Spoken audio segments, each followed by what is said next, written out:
नमस्कार बच्चों। आज का जो लेक्चर है that is contempt of court act 1971 न्यायालय के अवमान अधिनियम 1971 क्या है।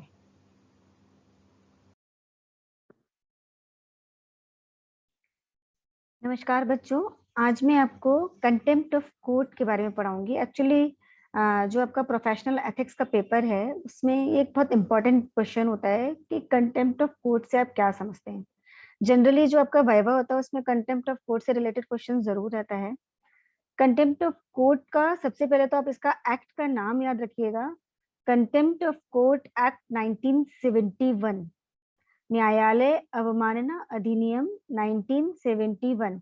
क्योंकि अक्सर ये सवाल पूछ लिया जाता है आपसे कि जो आप कंटेम्प्ट ऑफ कोर्ट की बात कर रहे हो ये आखिर कौन से एक्ट में दिया गया है। तो कंटेम्प्ट ऑफ कोर्ट एक्ट 1971 न्यायालय की अवमानना अधिनियम 1971 1971 में बताया गया है कि कंटेम्प्ट ऑफ कोर्ट क्या है और उससे रिलेटेड जितने भी प्रोविजन है वो इस एक्ट के अंतर्गत दिए गए हैं। अगर आप सुप्रीम कोर्ट की पावर्स के बारे में बोले तो वो पावर्स आपको कॉन्स्टिट्यूशन से मिलती हैं 129 और 142 आर्टिकल से। अदरवाइज कंटेम्प्ट ऑफ कोर्ट के जो प्रोविजंस हैं वो कंटेम्प्ट ऑफ कोर्ट एक्ट 1971 से गवर्न होते हैं। तो कंटेम्प्ट ऑफ कोर्ट क्या है, वो 1971 का जो एक्ट है उसकी धारा 2 का 2A कहती है कि कंटेम्प्ट ऑफ कोर्ट से मतलब है कि सिविल कंटेम्प्ट यानी सिविल अवमानना और आपराधिक अवमानना यानी क्रिमिनल कॉन्टेम्प्ट। तो वहां पे ये नहीं बता रहे कि कंटेम्प्ट ऑफ कोर्ट है क्या। इट इज ओनली सेट कि कंटेम्प्ट ऑफ कोर्ट का वर्गीकरण क्या है कि वो दो प्रकार का है, सिविल एंड क्रिमिनल, सिविल और आपराधिक। तो दीवानी और आपराधिक दो तरह का जो है कंटेम्प्ट ऑफ कोर्ट होता है। कंटेम्प्ट ऑफ कोर्ट को कहीं पर भी परिभाषित नहीं किया गया। एक्चुअली वो इतना वाइड है कि आप कह नहीं सकते कि उसकी परिभाषा प्रॉपर दे सकें। तो सिविल कंटेम्प्ट ऑफ कोर्ट क्या है वो हमें धारा 2B में बताया गया है, यानी 2 में बताया गया है। और जो क्रिमिनल कंटेम्प्ट ऑफ कोर्ट है वो हमें धारा 2 में बताया गया है, यानी 2C में बताया गया है कि क्रिमिनल कंटेम्प्ट ऑफ कोर्ट क्या है। ये आप अच्छे से ध्यान रखिएगा।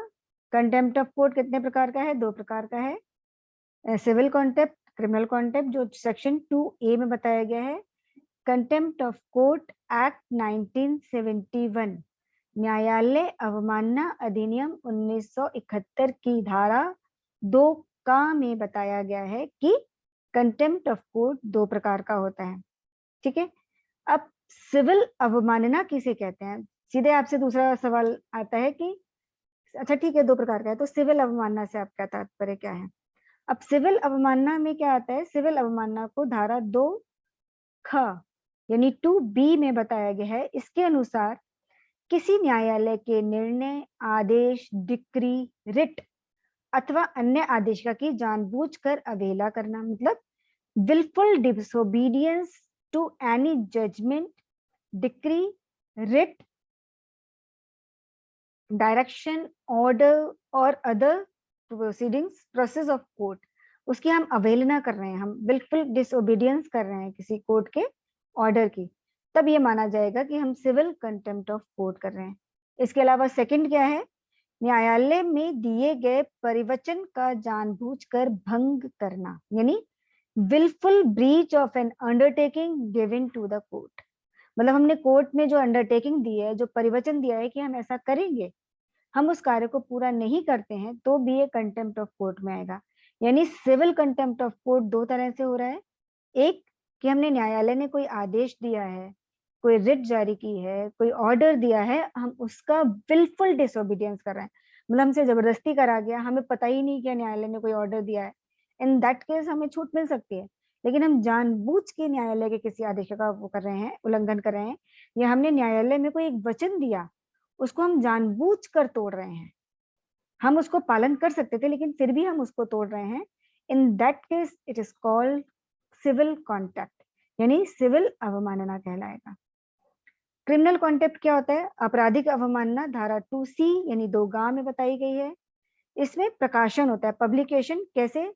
हम पब्लिकेशन शब्दों द्वारा भी कर सकते हैं, बोल के भी कर सकते हैं, लिख के भी कर सकते हैं, चिन्हों द्वारा भी कर सकते हैं। हमने कुछ चिन्ह दिए, हमने कुछ दृश्य रूपण बना दिए, चित्र बना दिए, हम किसी भी तरह से कर सकते हैं जिससे भी वो जो है दूसरे जने के पास कन्वे हो सकता है हमारा मैसेज। तो उस तरह से हम कोई भी प्रकाशन कर सकते हैं, यानी प्रकाशन जरूरी है। अगर मैंने कुछ कहा और किसी ने उसके बारे में जानकारी नहीं हुई तो that is not published. Published मतलब मैंने कुछ कहा और उसके बारे में किसी थर्ड पर्सन को उसके बारे में जानकारी होती है, देन इट इज पब्लिकेशन। तो पब्लिकेशन इज मस्ट।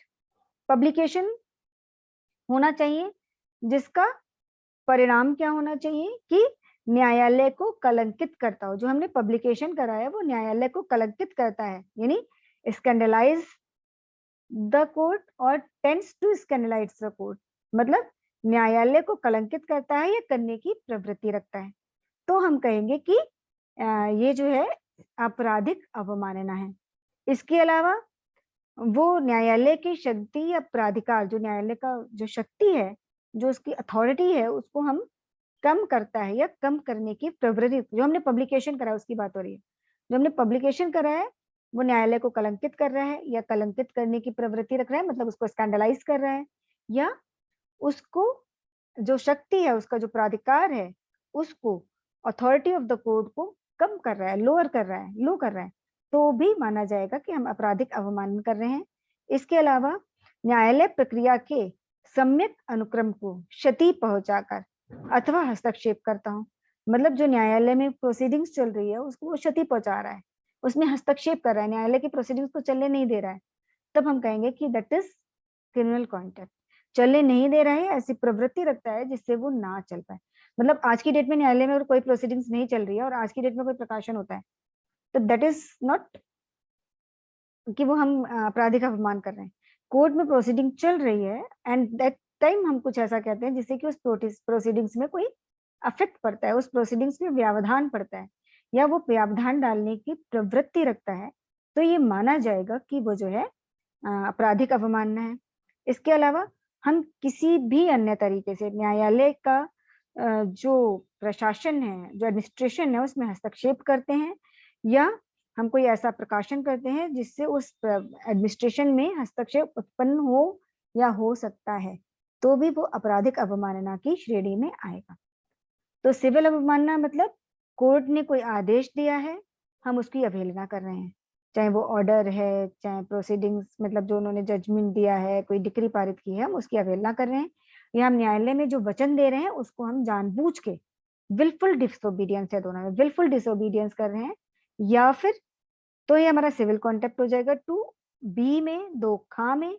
और अगर हम क्या कर रहे हैं कि न्यायालय की कलंकित कर रहे हैं, उसको स्कैंडलाइज कर रहे हैं, या फिर हम उसकी अथॉरिटी को चैलेंज कर रहे हैं, उसकी अथॉरिटी को कम कर रहे हैं, हम वहां पर कोई ऐसा काम कर रहे हैं जो कि जो जुडिशियल प्रोसीडिंग्स हैं उसमें व्यवधान उत्पन्न कर रहा है, उसको इंटरफेयर कर रहा है, या फिर कोई ऐसा करते हैं जो एडमिनिस्ट्रेशन ऑफ जस्टिस है उसमें कोई हम ऑब्स्ट्रक्शन डालते हैं, उसमें कोई व्यवधान डालते हैं, जो न्यायालय का प्रशासन चल रहा है उसमें हस्तक्षेप करते हैं, तो भी माना जाएगा कि हम जो है आपराधिक अवमानना कर रहे हैं, जो 2C यानी 2 में बताई गई है। इस तरह से धारा 2 का सबसे पहले एक्ट 1971 का है न्यायालय अवमानना अधिनियम, कंटेम्प्ट ऑफ कोर्ट एक्ट। फिर उसकी धारा 2 में बताया गया कि कंटेम्प्ट ऑफ कोर्ट क्या है।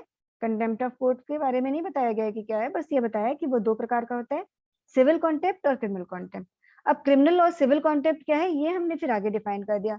तो इन दैट केस आप मान सकते हैं क्रिमिनल कंटेम्प्ट ऑफ कोर्ट क्या है, जो सिविल कॉन्टेम्प्ट और क्रिमिनल कॉन्टेम्प्ट है उसको मिला देंगे अगर हम, तो वो कंटेम्प्ट ऑफ कोर्ट की परिभाषा बन जाएगी। मतलब न्यायालय ने कोई डिक्री पारित करी है, हम उसको नहीं मान रहे हैं, न्यायालय में हमने कोई वचन दिया है उसकी अवहेलना करना, या न्यायालय के प्राधिकार को न्यून करना, उसकी शक्ति क्षीण करना, या न्यायालय में कुछ ऐसा करना, कोई प्रकाशन करना जो न्यायालय को कलंकित करता हो, स्कैंडलाइज करता हो, तो वो सारी चीजें जो है न्यायालय अवमानना में आ जाएंगी। 1971 का एक्ट है, धारा 2 में बताया गया उसका वर्गीकरण कि सिविल अवमानना और क्रिमिनल कंटेम्प्ट। फिर सिविल कंटेम्प्ट यानी सिविल अवमानना 2 में बताया गया है, 2B एंड 2C में बताया गया है क्रिमिनल कॉन्टेम्प्ट यानी आपराधिक अवमानना। तो इस तरह से अगर आप इसको याद रखते हैं तो दैट इज वेरी गुड, और आपको वहां पे जवाब देने में बहुत आसानी मिलेगी।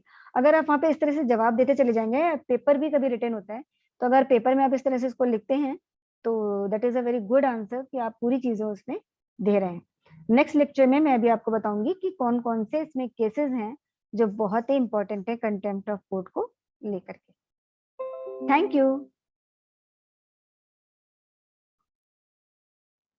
Thank you. अगर आपको मेरा ये वीडियो पसंद आया है तो इसको सब मेरे चैनल को सब्सक्राइब कीजिए और इसे लाइक कीजिए। Thank you.